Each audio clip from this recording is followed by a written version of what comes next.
Alicia, and I work with Microsoft Dynamics D365 Finance and Supply Chain.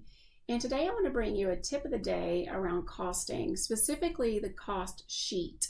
So on a cost sheet, you have the ability to have lots of different types of overhead expenses or overhead costs on there. So I want to take you to the cost sheet and I want to show you a little trick that'll be helpful for you if you're doing that. So under cost management, going into costing sheets, when you set up an overhead, you can set it up to being a unit based, which is like just a flat amount. You can set up a rate. A rate is going to be tied to, it's a flat amount, but it's based upon your labor or something on your route. And then you can set up a surcharge, which is a percentage.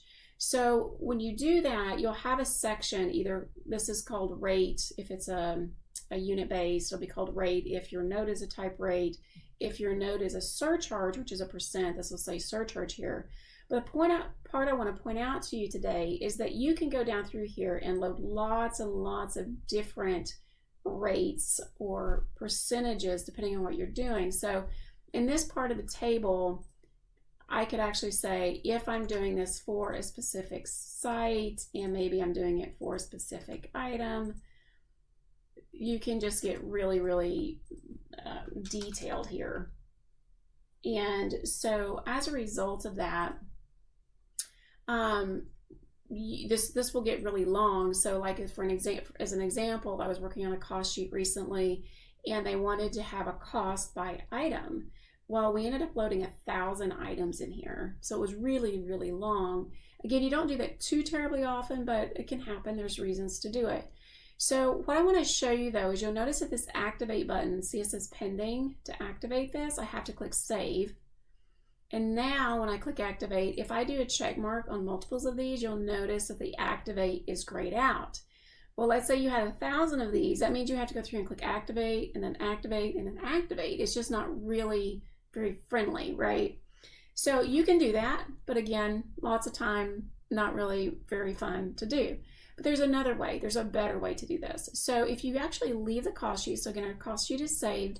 If we leave our cost sheet and go into costing versions, if we go, this is our costing version that we're doing right here. If we go up to prices and go to indirect costs, here you can see all the costs that you have on all your cost sheets. This is also where you'll see the cost if you're doing a route and you have your fully burdened labor rate on your operation or on your category, that will show up here as well.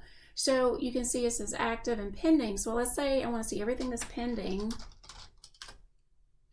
So again, here are the 4 that I had. You can see these are indirects and so on.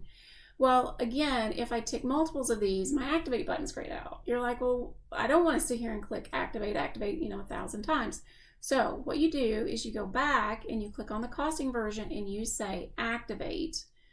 On this screen, if you say rate and ratio, if you set this to yes and click OK, rate and ratio is all of those indirect costs. So if you say yes to that, it's going to come up. It's changed our effective date, which is fine. So now if we go back over here and go into price and indirect cost, and if we look for pending, we just have that 1 and we got that because of the message that we just got. But you'll see that the others were activated. So if you end up, and again, if you do have that date thing, then you can click activate again and it's just going to give you a warning and you can say yes, no, activate.